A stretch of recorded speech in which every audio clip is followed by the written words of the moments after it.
Buenas, estamos aquí en la pedanía de La Punta, que pertenece al distrito de Poblacha al sur, y lo que venimos denunciando todos los vecinos, dadas muchas instancias a organismos, entidades, instituciones. Como podéis ver detrás mía tenemos lo que es la iglesia de La Punta, Patrimonio de la Humanidad.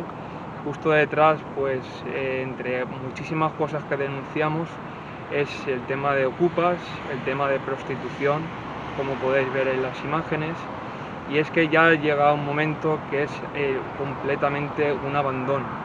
El abandono que llegamos aquí es la rabia, la impotencia después de todo lo que hemos pasado de la ZAL.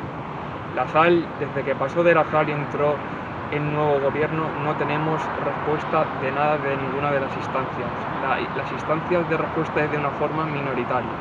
Entonces, a raíz de ello, lo que pedimos, por favor, a las instituciones, organismos, entidades que le correspondan, que actúen de una forma inmediata, porque estamos abandonados y aquí pagamos unos impuestos como todos los valencianos y valencianas que vivimos en la ciudad y capital del Turia, y aquí tenemos lo que es una huerta que se debe aprovechar. Esta huerta es de provecho, no es como la que tenemos ahora, un abandono totalmente de la ciudad de Valencia.